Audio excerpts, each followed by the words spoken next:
بسم الله الرحمن الرحيم السلام عليكم ورحمة الله وبركاته meel kastoo aad joogtaan ba allaha awoodda la dhammaantay waxaynu ka wada baryaynaa inuu naga badbaadiyo cudurka coronaviruska faarisidiisa kala duwan meel kastoo dunida aan ka joognaba waa maalinimo talaada ah shanta bisha janawari 2021 cudurka coronaviruska ayaa badanaya gaar ahaan qaybta dambe ee laga arkay UK kuna faaftay meelo badan oo dunida ka mid ah haddaanu UK ku bilowna guud ahaanba xaalkuma aanu qumanayn maalmihii ugu dambeeyey xagga soo ridashada tirada dhimashada laakiin lixdii maalmood ee ugu dambeysay maalinta ka dambaysa hoos ayay usoo dhacaysay tiradu marka la fiiriyo laakiin xagga soo ridashada ilaa iyo inta u dhexaysay 50,000 ilaa 60,000 ayay ahayd maalin walba UK guud ahaanba dadka laga arkayay ra-iisul wasaare boris johnson ayaa xalay ka hadlay telefishinka isagoo la hadlaya guud ahaanba reer UK una sheegay inaanu xaalku wanaagsanayn oo ay lagama maarmaan tahay in la dadaalo la is ilaaliyo iyadoo England la geliyey xaaladda ugu dambaysa ee ugu khatarsan ee ah heerka shanaad oo macnaheedu uu yahay inuu amray in guryaha la joogo guryaha laga shaqeeyo dadku aanay tegin shaqooyinka laakiin haddaan guryaha laga shaqayn karin markaasi shaqooyinka ay muhiim yihiin la bixi karo laakiin ay muhiim tahay in la baxaa oo ay wax muhiima loo baxo markaas waxaa kaloo uu sheegay dadka wax soo iibsanaya xagga cunnada oo kale dadka daawada soo iibsanaya dadka dhakhtarada u socdaya dadka jimicsiga samaynaya in la ogol yahay laakiin waqtiyadu ay noqonayaan kuwo si aad iyo aad looga fiirsado waxa uu yidhi haddii dadku ay dadaalaan ay raacaan awaamiirta dambe ee UK ay soo saartay dhinaca kalena tallaaladu ay sii socdaan xagga Pfizer iyo BioNTech hore loo bilaabay iyo AstraZeneca oo shalay la bilaabay inay noqon karto fursad aad u wanaagsan oo dib loo eegi kara buu yidhi ilaa iyo bisha February ee soo socota bartamaheeda dhammaan iskuullada oo dhan ayaa gebi ahaanba albaabada la isugu dhuftay marka laga reebo ardayda baahiyaha gaarka qaba iyo weliba ardada ay dhaleen shaqaalaha iyagu safka hore ku jira ee dhinaca caafimaadka dadka u khidmaynaya waxa uu yidhi boris johnson dadaallo xoogle ayaa la rabaa qaybaha kala duwan ee UK-na awaamiirtooda gaarka ayay soo saarayaan oo ku saabsan guud ahaanba is-ilaalinta iyo feejignaanta haddaynu haddaba dib u milicsano marka la fiiriyo lixdii maalmood ee ugu dambeysay arbacadii dadka dhintay guud ahaanba waxay ahaayeen UK 981 maalintii khamiistii ay xigtay 964 tiradu waxay isdhintay in yar maalintii xigtay ee jimcihii 613 ayay noqotay 300 iyo dheeraad ayay hoos u dhacday maalintii sabtidii marka la fiiriyo 445 tirada dhimashada maalintii axaddii UK marka la fiiriyo 454 maalinimadii isniintii shalay marka la fiiriyana 400 iyo weliba 7 marka haddaba la fiiriyo tirada dhimashada waxay ahayd mid aad u soo yaraanaysa laakiin dhinaca kale tirada soo ridashada aad bay u badnaanaysay waxaa la sheegay horena uu ra-iisul wasaaruhu u sheegay 60% in cudurka coronaviruska ee jiraahi UK uu u badan yahay midka dambe sida aadka u faafa laakiin aan loo haynin markhaatiga tirada dhimashadiisu inay la egtaa kii hore ee Wuhan ka bilowday guud ahaan UK marka la fiiriyo dadka cudurka uu shalay soo ritay waxay madaxa la galeen 60,000 oo ruux iyadoo weliba guud ahaanba tirada guud ee dhimashada UK ay markaas tahay 75,431 ruux dhinaca kale UK shalay waxaa ka bilowday talaalkii AstraZeneca iyo Oxford ay diyaariyeen oo horey loo ogolaaday iyadoo shakhsigii ugu horreeyey ee lagu bilaaba uu ahaa shakhsi isagu isbitaalka dhexe ee ku yaala magaalada Oxford waxaana shakhsigaasi uu ahaa ninka lagu magacaabo Brian Pinker oo 82 jir ah oo isagu qaatay talaalkii ugu horreeyay AstraZeneca iyo Oxford waxa wararku ay sheegayaan in talaalka la diyaariyay maalintii shalay uu gaaraya doosaskiisa ilaa iyo 530,000 oo doos taasoo macnaheedu uu yahay AstraZeneca iyo Oxford talaalkoodu inuu ka fudud yahay marka la fiiriyo xagga kaydinta iyo weliba qaboojiyaha loo baahan yahay iyo weliba xagga qiimaha marka la fiiriyo ama UK gudaheeda ahaato awum wadamada kale ee caalamka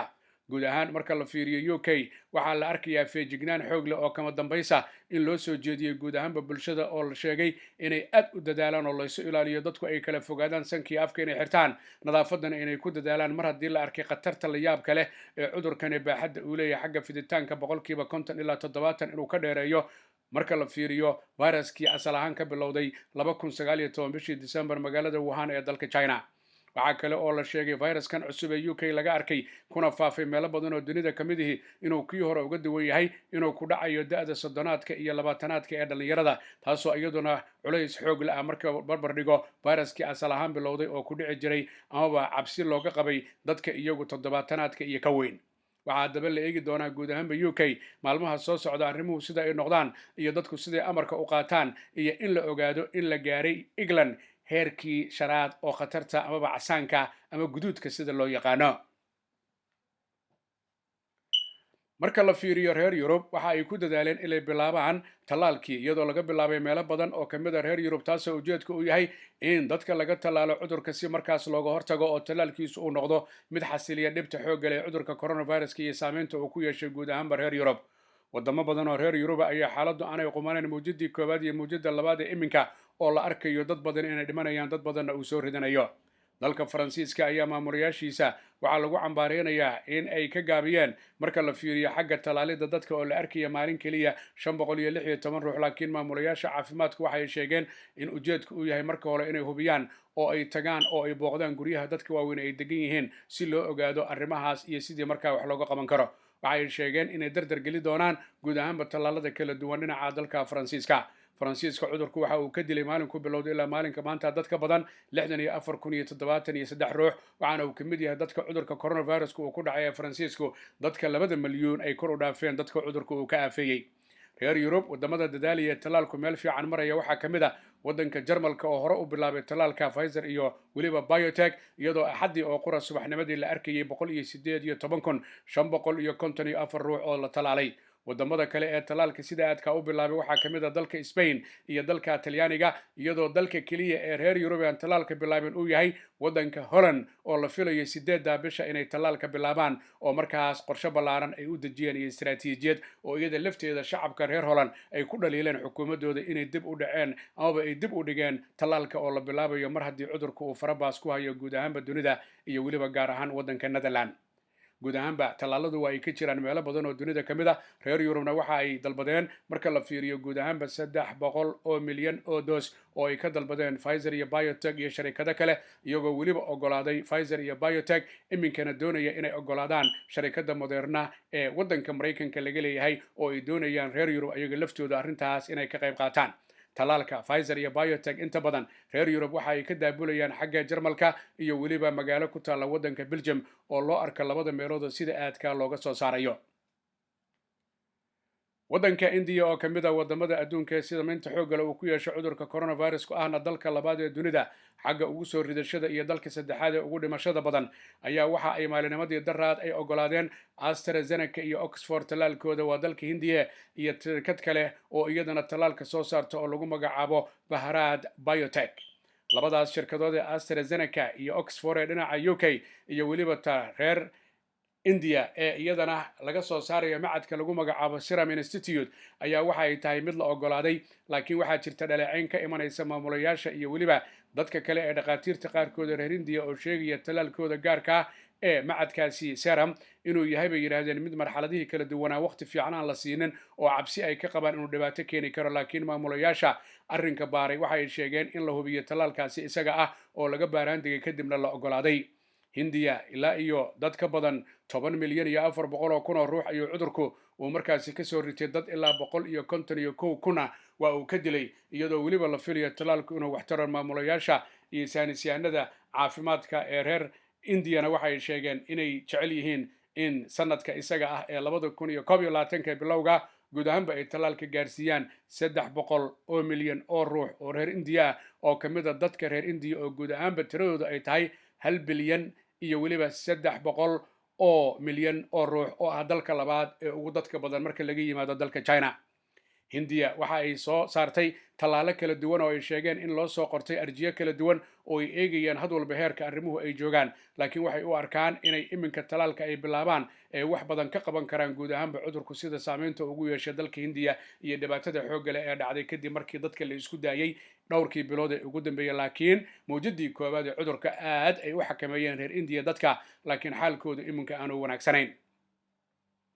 waddanka lagu magacaabo Kenya oo ku yaala geeska Afrika ayaa 9 bilood iskuuladu ay xiraayeen dib ayaa iskuulada loogu laabtay waxaana la arkayay ardada Kenyaanka ah oo sankii afku u xiran yihiin oo iskuuladii ku laabtay arrintaas ayaa waxa sheegtay wasaaradda waxbarashada inay dib u bilaabeen iskuulka iyadoo la taxadirayo oo qaybta caafimaadka iyo waxyaabaha laga maarmaanka loo diyaariyo guud ahaanba iskuulada laakiin ururka ay leeyihiin macallimiinta waddanka Kenya ayaa waxay dhaliilayaan in dalku aanu ugu talagelin dhaqaale iyo miisaaniyad guud ahaanba ku saabsan arrimaha horumarinta caafimaadka iskuulada oo ay cabsi xoog leh ka qabaan ardadu markay isku soo qamaamaan inay dhici karto cudurku inuu faafo